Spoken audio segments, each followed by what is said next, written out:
Olá pessoal, semana passada, na última aula, a gente começou a fazer este exercício aqui para determinar o circuito equivalente de um transformador, né, de 15 kVA de potência nominal, potência aparente, de 2.300 volts para 230 volts. Recebemos os dados aqui do ensaio a vazio e o ensaio a curto-circuito. Então nós determinamos, a partir dos ensaios, os parâmetros internos do circuito equivalente, referidos para o lado de alta e baixa tensão.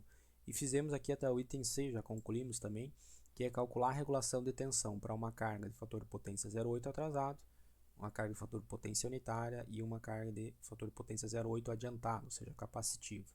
Falta aqui a gente terminar, concluir esse exercício aqui, calcular o item D, determinar a eficiência do transformador a plena carga para um fator de potência 0,8 atrasado.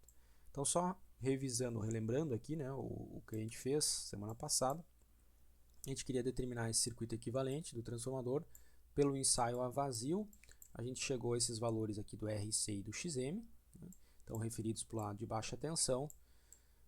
E pelo ensaio de curto-circuito, a gente chegou aqui a esses valores do X equivalente, da impedância série, e do R equivalente. Esses valores aqui do ensaio a curto-circuito são referidos ao lado de alta tensão, né?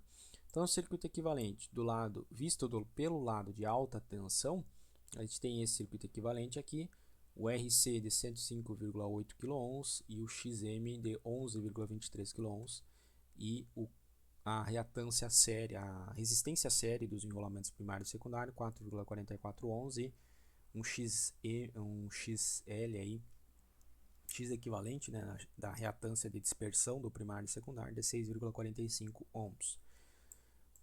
Transformado esse circuito aí para o lado de baixa, então a gente achou esses valores aqui do RC, XM, R equivalente e do X equivalente, visto pelo lado de baixa tensão. Aí calculamos o valor da regulação de tensão para as três cargas.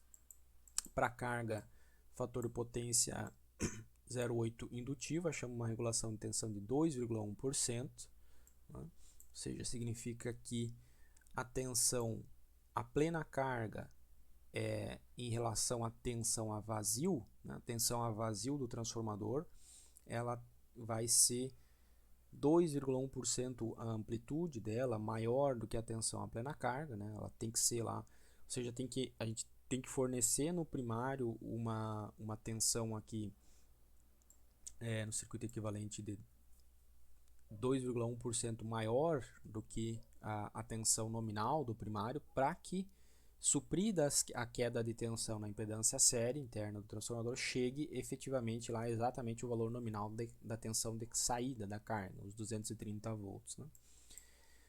Para a carga de fator de potência unitário, a gente chegou numa regulação de tensão menor, de 1,26%, significa que a tensão a vazio, ou a tensão lá no primário, ela tem que ser apenas 1,26% maior do que a tensão nominal de entrada, né?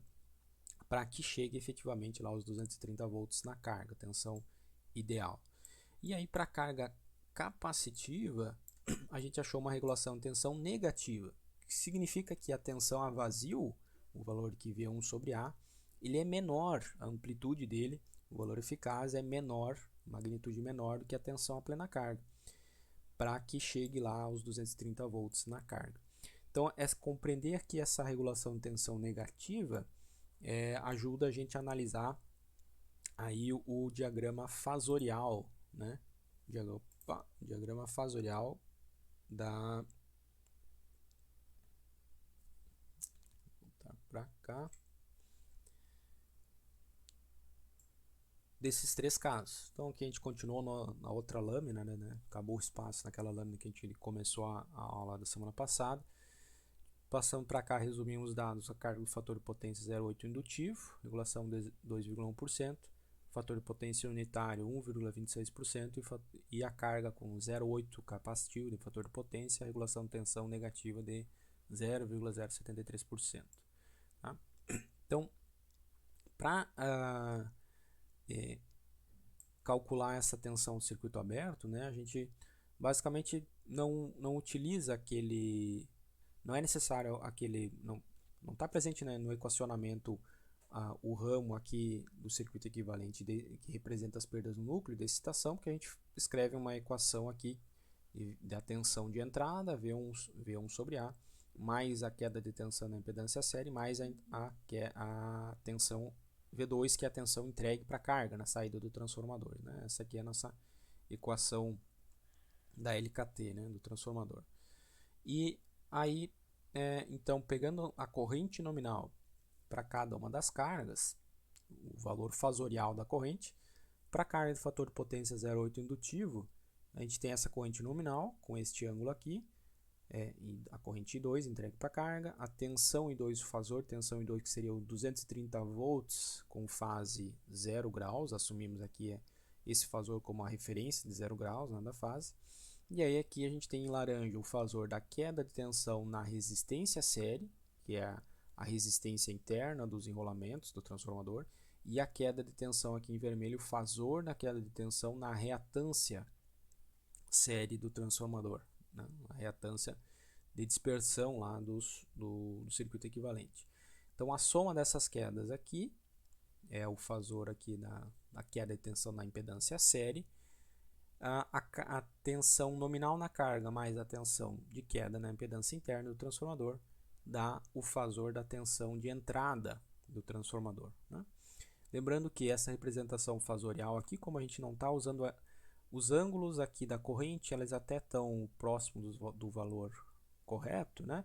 Mas a magnitude, ou seja, o comprimento desses fasores aqui, ele não está em escala. Então a gente não... A soma fasorial aqui representada no desenho graficamente, né? A soma V1A, ela é V2 mais VZ equivalente, né? No gráfico aqui ele não fica representado corretamente, o ângulo aqui ele não é representativo, né? O ângulo desse V1 sobre A, enfim, porque a gente não está representando aqui em escala a magnitude desses fasores, né? Não está representado corretamente. Porque a queda de tensão, se a gente fosse representar em escala, a gente praticamente que não veria essa queda de tensão na resistência equivalente e a queda de tensão no X equivalente. Eles teriam um valor aqui em magnitude muito pequeno quando comparado à tensão nominal da carga. Então seria um fasor aqui muito pequeno comparado ao 230 volts. Por isso que não dá para a gente representar em escala aqui, pelo menos a gente não veria, não conseguiria visualizar, né, adequadamente aqui o comportamento. A ideia aqui é representar o comportamento aqui do fasor da tensão de entrada, né, o V1 sobre A. Tá? Só lembrando que não é representativo aqui a amplitude, né? Então, aqui a gente tem o comportamento da tensão, da queda de tensão na resistência interna, ela está em mesmo ângulo que a corrente, né? Que é a parte resistiva, e aqui a parte reativa com o ângulo 90 graus adiantado em relação à corrente. E a soma vetorial da tensão de entrada. E aí, a regulação de tensão, o valor exato que a gente calculou, significa lá que a gente precisa de uma tensão de entrada 2,1% maior, né, no transformador para que chegue o valor nominal de 230 volts na carga, para suprir exatamente essa queda aqui que acontece no transformador real, né, esse fasor aqui de queda, que é a impedância interna lá do transformador. Mudando essa carga aqui para uma carga com fator de potência unitário, então representando mais ou menos aí nos mesmos V2 e I2 é a mesma amplitude, o ângulo da corrente da carga muda, né, porque agora o fator de potência é unitário. A queda de tensão na resistência ela passa a ser em fase, então aumenta aqui no mesmo sentido, né, o fasor aqui ele se soma, o VR2, né, se soma com o V2, e a gente tem a queda de tensão na reatância equivalente.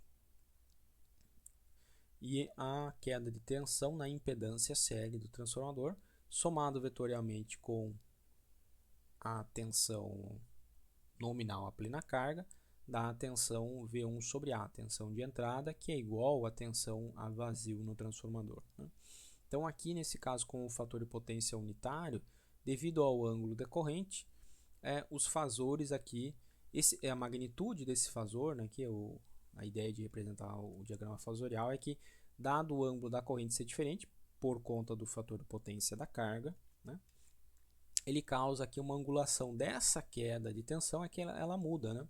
Essa queda de tensão, o ângulo dela vai mudar, o valor da amplitude dela não muda, porque a gente está trabalhando com a corrente nominal, tem a mesma amplitude, então a amplitude do VRQ e a amplitude do XEQ, elas não vão mudar, independente do fator de potência da carga, se a gente estiver trabalhando com corrente, a amplitude da corrente nominal. Mas como o fator de potência influencia no ângulo da corrente, então influencia no ângulo desses fasores de tensão, e aí a soma vetorial de V2 mais a queda de tensão na impedância equivalente, como eles têm agora ângulos diferentes, né, embora a amplitude seja a mesma, o resultado aí do fasor de entrada, V1 sobre A, acaba sendo diferente. Ele reduz a amplitude desse V1 sobre A quando comparado à carga indutiva, por conta do ângulo da corrente, né? A amplitude aqui, ó, desses fasores de queda não muda, mas está mudando a amplitude, está mudando, aliás, está mudando a fase, né? O ângulo.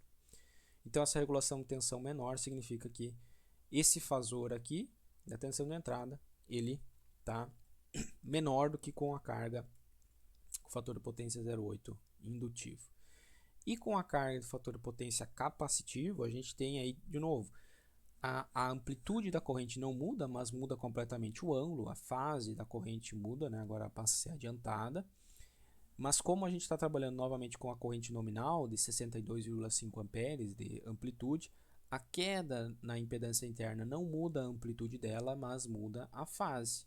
Então, somando agora o fasor da tensão V2 com a queda na impedância interna do transformador, a gente vai ter uma tensão, um fasor V1 sobre A, que é a tensão de entrada do transformador, ele vai ser, agora vai ter uma amplitude menor do que a própria tensão nominal da carga. Isso que significa, isso que representa a regulação de tensão negativa, né? Ela é negativa porque a tensão de entrada ou a tensão a vazio do transformador, a amplitude dela é menor do que a tensão a plena carga, tá? Então, isso ocorre por conta da carga ser capacitiva e o ângulo da corrente aqui, ela ter um ângulo agora adiantado. Certo? Então, é aí só terminando os comentários aí da última aula sobre o item C do exercício. E aí falta a gente, para complementar o exercício, aí fazer o último item que ele pede, o item D, que é para a gente, vou voltar aqui, calcular a eficiência, né? Calcularmos a eficiência do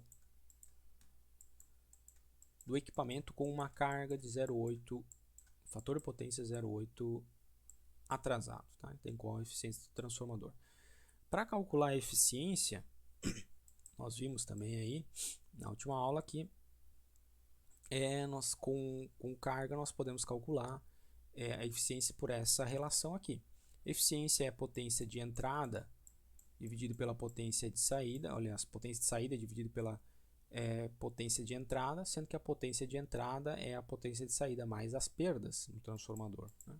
Qualquer equipamento é essa relação de potência. Sempre a gente trabalha com potência ativa. Então, a potência ativa de saída é a tensão nominal térmica para carga, o valor aqui, ó, a magnitude, V2, vezes a corrente nominal, também a amplitude da carga, vezes o fator de potência dessa carga, da potência ativa de saída, dividido pela as perdas, perdas no cobre, mais as perdas no núcleo, mais, de novo, aqui a potência entregue para carga. Esses três termos somados dão a potência de entrada, né?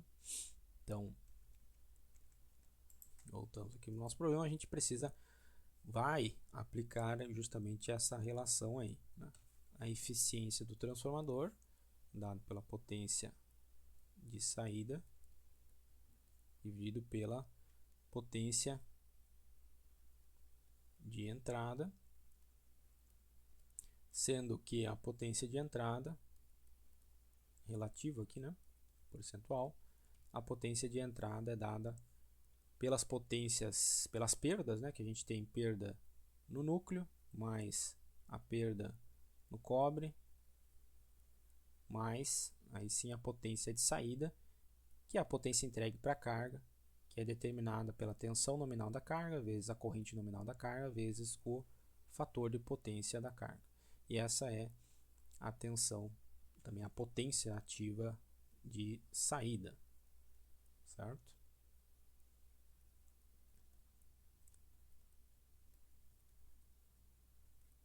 Então nós temos aqui uma está pedindo eficiência para uma carga com fator de potência 0,8, atrasado, então indutivo, cosseno de φ, então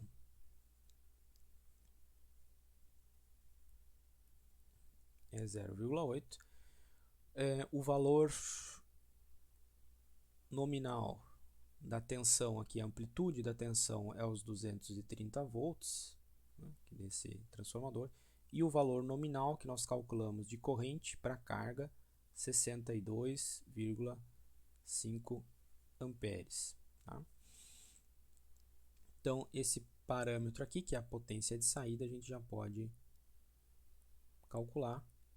Potência de saída, que é igual à potência da carga, é a amplitude da tensão V2, a amplitude da corrente de carga, vezes o fator de potência. Então, 230, vamos deixar calculado aqui, 230 vezes 62,5 vezes o fator de potência de 0,8,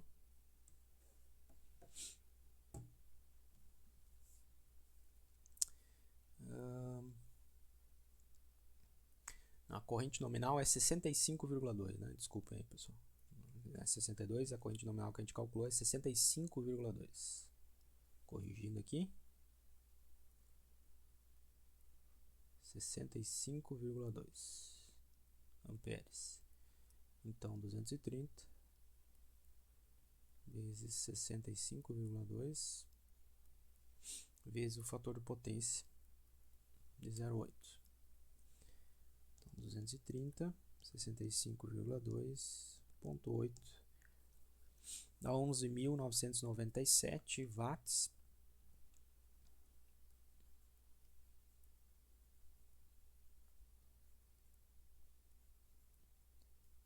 Bem próximo aí de 12 kW, né? E a gente precisa determinar então as perdas no núcleo e as perdas no cobre. Como que a gente faz isso? Bem, uma vez que a gente tenha o circuito equivalente, deixa eu pegar, copiar lá o circuito equivalente, vou desenhar aqui de novo.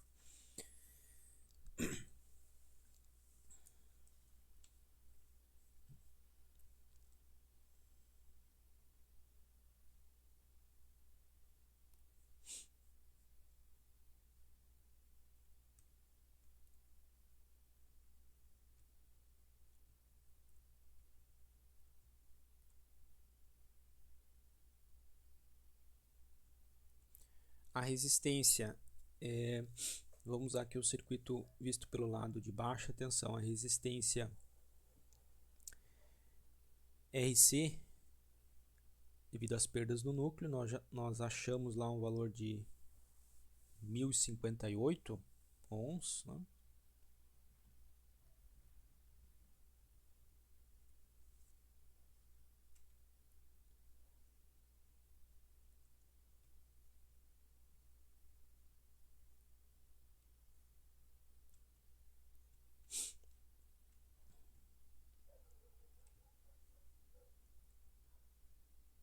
A reatância de magnetização,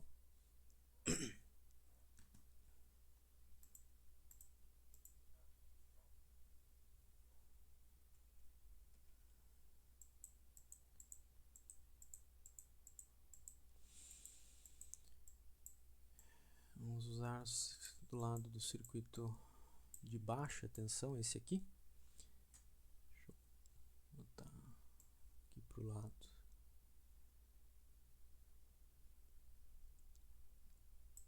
Então esse circuitinho aqui que a gente vai usar, 112,3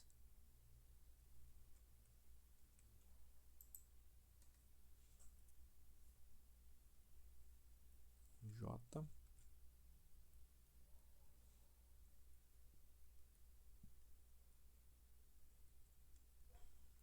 Isso a gente não vai precisar, né? Na verdade, esse parâmetro, o que a gente precisa da resistência do RC aqui para calcular a perda no núcleo e da resistência da impedância série para calcular a perda no cobre, né? Perda nos enrolamentos do cobre. Essa aqui deu 44 mili, ou 0,044 ohms, em série com 0,0645, né?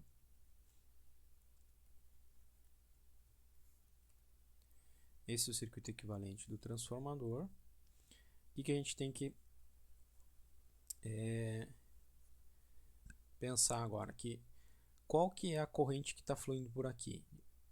Ele está pedindo a eficiência do transformador com uma carga de fator de potência 0,8 indutiva. Nós calculamos qual que é sabemos que a amplitude da corrente aqui, a plena carga, né, é 65,2 amperes com o ângulo com o fator, a carga indutiva, o ângulo lá que a gente chegou é menos 36,9 graus.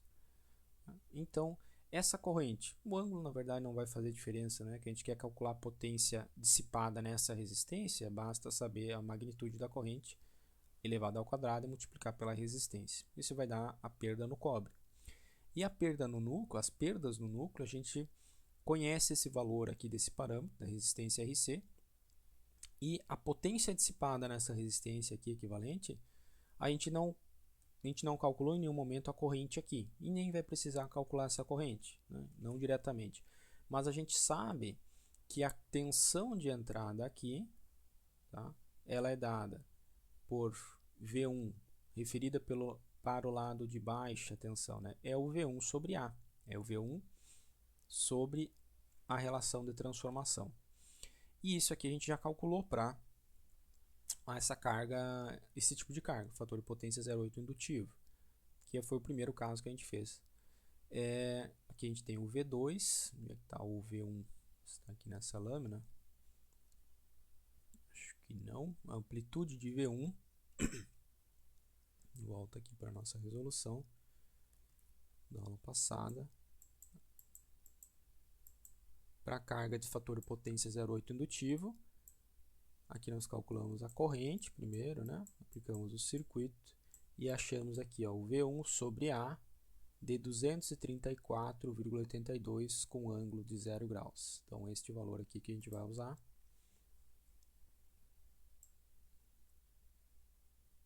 Para essa carga, o V1 sobre A, fasor, né? Fasorial, é 234,82 volts com um ângulo de 0,4 graus, é isso? Deixa eu ver. Isso aí. 234. De novo, o ângulo aqui não vai fazer diferença, porque uma vez que a gente sabe o potencial aplicado nesse resistor, a gente calcula a potência dissipada nele. E por isso que a gente utiliza o circuito equivalente para determinar as perdas, né, ou prever as perdas em operação. Então vamos lá, a perda no cobre. Primeiro, a perda no cobre, a gente determina fazendo a resistência equivalente vezes a corrente de carga elevada ao quadrado. Tá? Então, a resistência equivalente, esse parâmetro aqui, 0,044 ohms, vezes a corrente nominal, ou a corrente de carga, de 65,2 amperes, elevadas ao quadrado.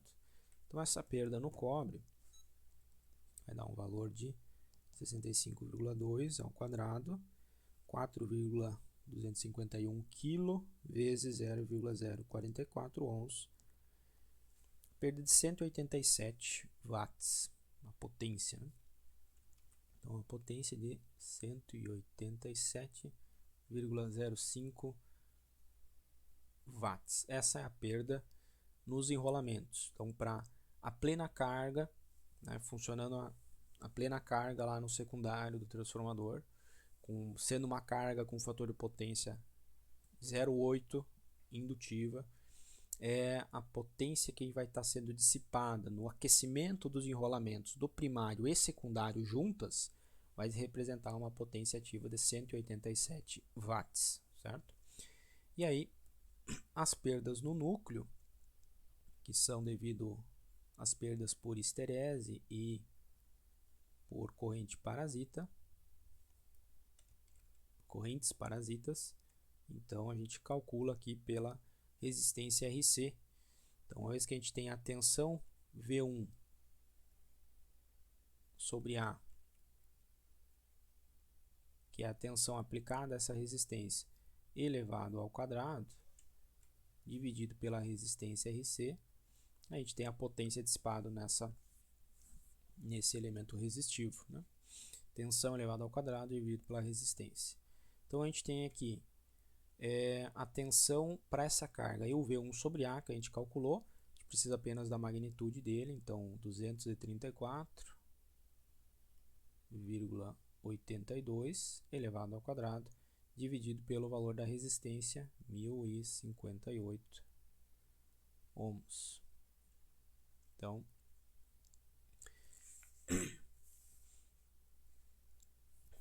esse parâmetro aí, 234,82 ao quadrado, dividido por 1058, 52,12 watts. Então, 52,12 watts. De novo aqui, então, com a plena carga, com uma carga total aí com um fator de potência de 0,8 indutivo, 52 watts vão ser dissipados lá no núcleo, no aquecimento também. Isso vai ser manifestado na forma de aquecimento do núcleo, né, do ferro no núcleo, que está sendo dissipado lá devido ao ciclo de esterese, que tem que ser, o material tem que mudar a magnetização, né, 60 vezes por segundo, né, se a gente estiver trabalhando aqui com 60 Hz, a frequência da tensão e corrente de entrada. Então, para vencer o ciclo de esterese do material e também as correntes parasitas que são induzidas lá no material condutor do núcleo, a gente precisa fornecer aí 52 watts, né? Então, a eficiência desse transformador para essa carga aí vai dar um valor de potência de saída, que é a potência na carga entregue, que a gente calculou, 11.997 watts, ou aproximadamente 12.000, hein? Vamos usar o valor que a gente chegou, 11.997 watts, dividido pelas perdas no núcleo, 52,12 watts, mais as perdas no cobre, 187,05, mais a potência de saída, né, que é 11.997. Então, isso aqui, a soma das perdas com a potência de entrada é a potência, aliás, a soma das perdas com a potência de saída entregue para a carga, né, é a potência de entrada. Então, 52 mais o 187 mais o 11.997 watts dá uma potência de 12.236 aproximadamente, 12.236 watts, que é o total de potência ativa de entrada, né? Tem que ser fornecido lá na entrada. Então isso aí, 11.997 de potência útil entregue para carga, divididos, aqui ainda vai multiplicado por 100, né, para dar o percentual.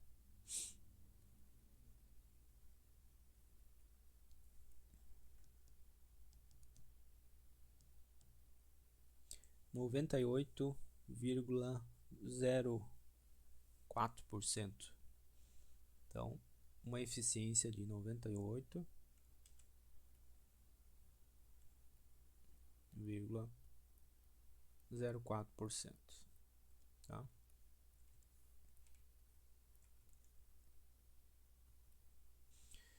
Então, um pouquinho menos aí de 2% de potência ativa tá ficando no meio do caminho, né? Tá ficando no equipamento para suprir as perdas no cobre, o aquecimento dos enrolamentos e as perdas no núcleo. Certo? Então aí a gente conclui esse exercício aí. A gente vê, é um exercício que tem várias etapas aí, trabalha primeiro os parâmetros do circuito equivalente, ou dos ensaios, né? Determinar os circuitos equivalentes. A gente teve que fazer as transformações de impedância ali para ter o circuito equivalente referido para os dois lados do transformador, lado de alta e de baixa. E aí depois a gente calculou a regulação de tensão. Para calcular a regulação de tensão pelo circuito equivalente, né? Calcular mesmo, a gente teve que usar o diagrama do circuito equivalente para poder determinar qual a tensão, a plena carga, a gente já sabe, é o valor nominal, mas qual que é a tensão a vazio? Então a gente pode determinar a tensão a vazio conhecendo o circuito equivalente do equipamento, né? Que a tensão a vazio vai ser igual a essa tensão de entrada V1 sobre A, né? Desconsiderando que a vazio ele não vai ter esta queda de tensão. A gente determina esse V1 sobre A aplicando aqui a LKT nesse circuito e também em função da corrente de carga. Então calculamos aí a regulação de tensão para 3 cargas diferentes. Analisamos também o diagrama fasorial para essas cargas, para entender analisar aqui o comportamento dos fasores tensão na carga e na queda na impedância interna e a tensão de entrada, né, fasor tensão de entrada. E por fim aí determinamos a eficiência para essa carga de 0,8, fator de potência 0,8 indutivo. Tá? Então, de novo, pelo circuito equivalente, a gente conseguiu estimar ou prever qual vai ser a plena carga, qual que será a perda de potência nos enrolamentos e a perda de potência lá no núcleo, certo? Então, saber e também calcular pelo fator de potência, enfim, qual que é a potência que está sendo efetivamente potência ativa entregue para a carga. Então, com a potência ativa entregue para a carga e com as perdas calculadas, a gente calcula a eficiência desse equipamento aí. Beleza? Então, seria isso aí para a gente concluir este exercício aí.